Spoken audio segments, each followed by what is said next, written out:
Yo, yo, yo, what is going on? Tom here with another solo episode. And today I want to talk all about client journey and really just share 5 key tips that you can take away today and put right into your client journey. So these are tips that have worked for us over the years and some that we're actually embedding into our client journey and tweaking. And for us, we've been kind of in a hunter gatherer mode per se for the past, I want to say maybe year and a half, 2 years, like each both of us. Not that that's wrong. Like we've been super aggressive in wanting to grow our business, but we've kind of forgot about the client journey. And that sounds horrible, but like our client journey has been set in place for quite a while. And I want to say it is one of the best out there.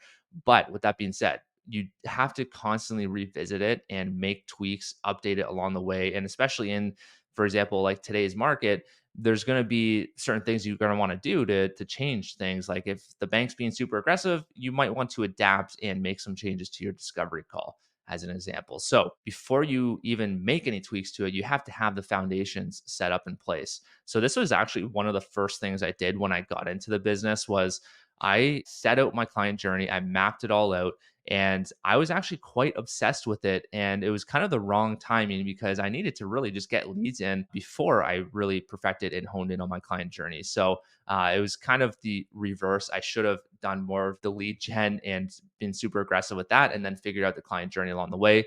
But with that being said, it did set me up with a good foundation. So if you are someone that doesn't have it set up in place, you don't have the stages mapped out, then this point is going to really hit home for you. So I'll just walk through my stages real briefly here. You can pause the recording, you can write these down. That's why we have this podcast. It's to give away everything that's working for us and we're not afraid to share. So the first one is first contact. You're going to listen in on this and you're like, "Holy crap, Tom, you have a lot of stages."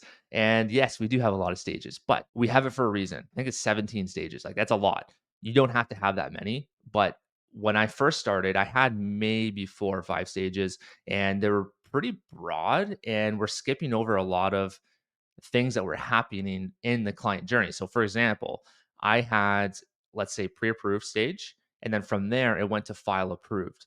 So, there's a couple things that happen before we get the approval. File goes live, file submitted, then we have file approved, right? So, that's why we have so many stages because not only for our clients to help better understand it on their side, but for us in our team internally, it's going to make a lot more sense for, let's say we have a new hire coming on, they're going to see the stages mapped out and there's not going to be anything that's skipped over and cause confusion. So that first contact stage is really just me or our team reaching out to the lead that just came in. And a lot of our leads come in through email intro. So the first contact, we have our points right below that first stage in the detail of how to respond to that lead. So I'll be here all day if I go into detail on every single one, but I'll just read out the stages here and then I'll move on to point two. So our first contact, then we have followed up. And what I mean by that is if they haven't booked a call yet, then we're going to follow up with them with our sequences. Then we have our discovery call because that's the next stage. We want them to come in. We want them to book that discovery call. Then we have application sent, application started, application submitted, document collections. So that's one stage. Then we have underwriting, pre approved, file goes live, file submitted, file approved, conditions slash signing package. That's one stage.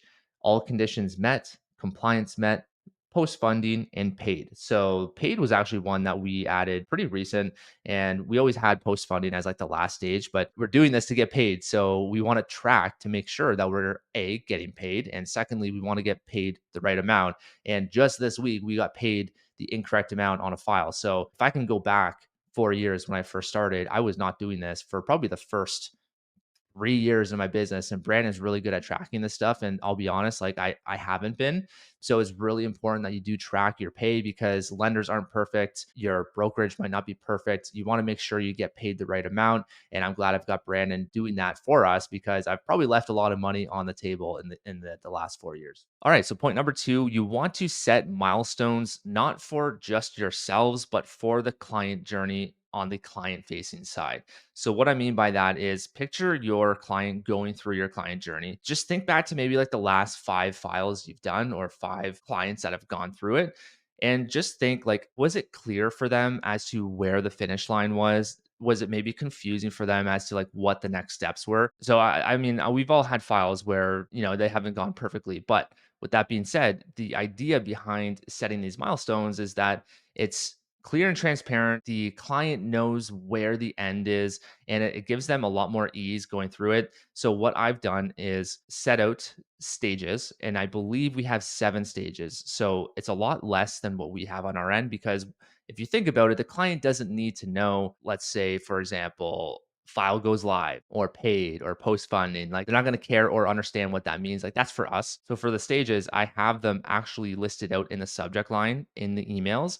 So when a client's pre-approved, they're going to see mortgage pre-approval stage. Let's just say it's 4 of 7. I don't know what actual stage it is, but they'll see that in the subject line, stage 4 of 7. And at the bottom of the email, we have an actual tracker that looks like dominoes. Like, if you've ever ordered Domino's and you've seen the tracker that they have, it's pretty cool. Like, you know exactly where your pizza is at all times. So I mean, if Domino's are doing it for their pizza, then we should probably do something similar for people's biggest investment in their life, their mortgage. So I believe Scott Peckford was the first one that kind of distilled that really cool tip from someone else in the mortgage industry. So I just ran with it and created my own little tracker. I think I used Canva and just really done it up in that way. And it looks really cool. Clients love it. Our realtor partners love it because, again, it's like they know the progress and where their file is, and they see it in the subject line, they see it in the tracker. Less questions come from it as well. So it's going to take a bit of work up front to really map this out and create that tracker and this the new subject lines. But once you do that, it's in place. You create email templates, and you don't really have to worry about it again. Yes, you're going to make tweaks along the way, but you're going to save a lot of questions that are going to be coming at you from clients. Tip number 3, embed video in your emails. So when we have our stages, we're going to explain what a lot of these are. So again, the idea is to make the consumer feel less confused. And also with the video, it makes them feel more of that connection with you, because a lot of us are doing completely virtual businesses like that. It's 2024. I think it should be that way. So a lot of the times they aren't really seeing who you are, your personality. So that's why we have videos. I'll actually give you examples of where we place these videos. First video, we have our intro email, and that's going to be a manual. When I say manual, I mean like that's actually us recording a personalized video. It's not going to be a recorded one. I've tried the recorded ones. Well, so let's back up. The intro email is when we have those leads come in and we respond back to that lead. Typically it's through a realtor, and what we're going to do is we're going to have that templated email with their application link, book a discovery call link, and in there we're going to have a space to actually embed a video. Some of the times we might not be in our office or in a place where we can record that video. That's fine. We're not going to get it 100% of the time. We can just send off the email without the video. But with that being said, if we are in a place where we can record that video, then we're going to do that. It's not a recorded video. It's going to be a manual video where we are going to actually have that for that specific person, say their name in it and what their goal is. So if they want to buy their first home, we're going to be like, hey, Randy, thanks for reaching out. We're happy to help you with your mortgage pre approval, and we would love to help you with your first home. Something quick and easy like that. And it's super personal. It's a really good first way of communication introduction.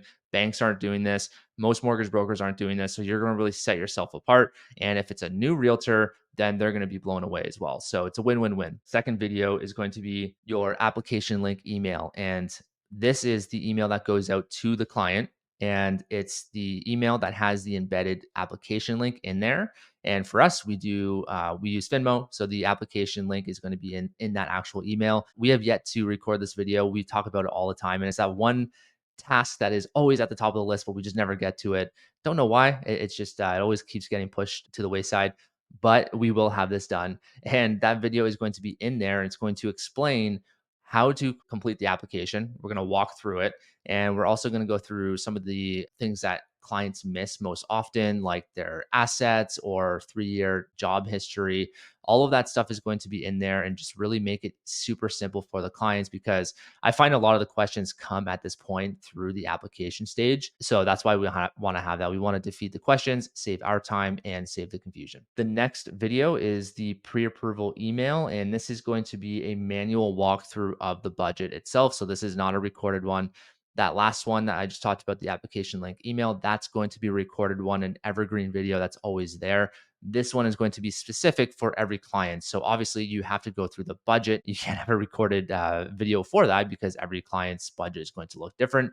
So this is usually between 8 to 10 minutes long. So this is our one of our longest videos. Definitely worth it. If you're not doing budgeting, you've got to do budgeting. It's 2024, man. If you're not doing it, you're going to get outpaced by every other mortgage broker and loan officer out there. The next video is all conditions met. So this is another one that we are going to be creating.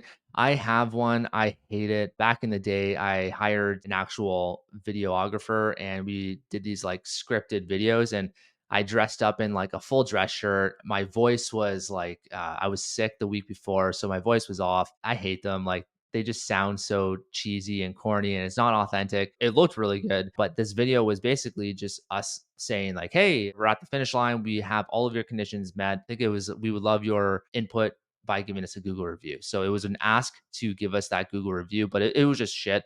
So what we're doing is we're going to re-record that, and it's going to be a split screen of Brandon and I, and we're just going to keep it super simple and not make it fancy, but just be authentic. Maybe throw in a joke there, ask for that Google review. And I think that's going to go a long ways because we have different points in the journey where we ask for that Google review. Well, that's the one that we get most of the reviews because people are just like pumped that their mortgage, like they don't have to go through hell anymore. So we're going to really have that nice personalized video. And I think we're going to convert more people to get that Google review. So stand by. We will update you once we create that video and what the conversion is going forward. And this is a bonus. I mean, this is really taking it one step further and definitely not necessary, but a nice to have.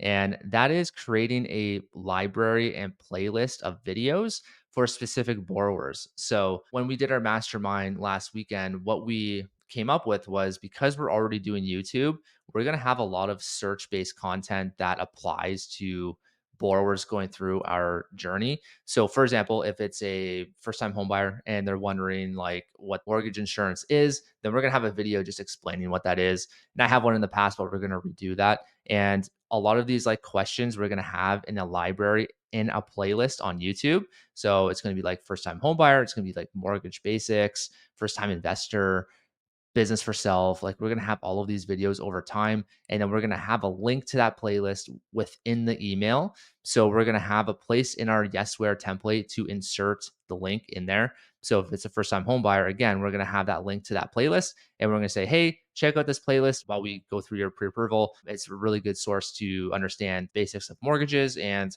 will help answer any questions you have. The whole idea is to defeat questions on our end, defeat the confusion on the consumer's end, and also build up that connection, and they get to know us through our personality because we're very similar with the way we record videos here. Like we don't really hold back on some of our opinions, and we want to be more raw and authentic on there as well. Maybe not as much here, but for the most part we are. So they're going to see our personality in there. It's not like a scripted video where we kind of say, "Hi, my name's Tom, this is how to get a mortgage." Like it's not like that at all. So that's kind of a nice bonus thing. If you have more questions on that one, let me know. Send me a DM. And with that being said, if you are on YouTube, please hit that subscribe button. We would greatly appreciate it. So tip number 4, create a listing realtor workflow. So what do I mean by this? I am talking about this is going to be like strictly for lead gen purposes. And I've done this in the past and I have the system set up in place, but we've gotten so damn busy that we just haven't been able to service this. And the whole idea about creating this workflow for listing realtors is to get more business and connect with more realtors. So whenever you're working a purchase file and you have a client and maybe you're already connected with the buyer realtor, like that's another workflow in itself to capture business from that buyer realtor if you're not connected with them. It doesn't matter if you are or not. This one is strictly for the listing realtor because you have an opportunity with every purchase. There's going to be that listing realtor on the other side. So you have an opportunity to get business from that listing realtor and create that connection. So the first thing you can do is when that file goes live, you can give a text to that listing realtor and just say, "Hey, Tom here, mortgage broker on the buyer side or mortgage broker for so-and-so's like the realtor's client. Just want to reach out and let you know that we've got it handled and we're going to be submitting this very shortly." Like something super quick and easy like that. And that's going to set yourself apart from anyone else because most mortgage brokers aren't doing this. And B, it's just going to reaffirm them that you know what you're doing. You can spin it in whatever way. You can say "my team and I," or you can say like whatever the case is, just reaffirm them that this will go properly. If it's a file that you're kind of iffy about, maybe don't do it. I've kind of toyed with this in the past, and there's a couple files that I'm like, I might skip out on this just because, like, in the worst case scenario, this doesn't actually get us an approval because it wasn't really a solid pre-approval. Then I don't want to look like shit with this listing realtor. So pick and choose. But for the most part, when we give out pre-approvals, it's for A clients. The odd one with B clients, where we tell them up front, like, hey, this can go either way. So definitely have that condition in there. So that's the first one, is text the listing realtor. And you can add more into this. I know some brokers will even update them going through the client journey, like, hey, we have an approval, like stuff like that. But I think it gets a little sketchy at that point with divulging too much information. I would actually love to hear if you're listening to this and you have like a really intuitive workflow for listing realtors and you are someone that does this and you have other steps along the way. I would love to hear it because I'm open to the opposing point of view. But I think like there is a point where you're divulging too much information, you can get in hot waters there. So all I do is with the first text, and then once the file closes, I'll call that listing realtor on closing day and just congratulate them. And then that's where you can have your ask. So depending on how it's gone, you can ask right then and there, or you can follow up a week or two later. But regardless of how that ask goes, so if you're asking them for a coffee meeting or Zoom meeting, whatever it is that you do to convert realtors, please add them to your email list regardless, because you've already made a connection with them. You're not spamming them. If you're doing that Friday video, you're adding some good quality content for them and you're helping them with their business. So I don't feel bad by doing this. In fact, I haven't really had any listing realtors ask me to take them off their list. So I do that automatically. I add them to the list. It's definitely something you should consider doing. Yeah, definitely have that ask on the call as well. And I'll be the first to admit, like, I haven't done this in quite a while, but we will be adding this back in. And once we kind of hire that one key piece, that one underwriter that can help us with files, it's going to allow us more time to do more of this lead gen and BDM activity. So last tip I have here, tip number 5, is the rate optimization email. So I've talked about this in the past, and it's something that is more and more relevant as we get into a market where rates are going to be decreasing. And what this rate optimization email is for is if you are someone that is really monitoring rates for your client and you're always on top of things. So for example, if the client signs on to a 5.44 fixed and the rates decrease in a month from now and they close, say, 45 days later, and they have 15 days left till closing, and you have the opportunity to hop on that lower rate for them, then of course you're going to want to do that. And you're definitely going to want to check what lender you're using, because every lender has different policies and guidelines. Some may allow you to do it only once, some may allow you to do it unlimited. So definitely know your lenders. But when you are doing this, make sure you squeeze the juice out of it. So don't just send them an email saying, hey, like, I got you a new rate. Have a breakdown of what that new rate is, what the monthly savings are, what the interest savings are, and how much principal they're going to be paying down with that new rate. So I outline all of this in an email. It's a templated email. I just plug in the numbers. I use FileLogix. I just break down the differences for all of the things I just said. I'll break it down in there. I just plug it in with the yes swear template. It takes me like maybe 5 minutes to do. And at the end, there's already a scripted ask for a Google review. I typically go for a Google review. I think Brandon sometimes goes for the more aggressive, like, hey, who do you know that we can help right now? Friend, family, or a coworker, or whatever he says. He's asking for that referral. So I go with the Google review. He goes for the referral. So I would say maybe try both, mix it up.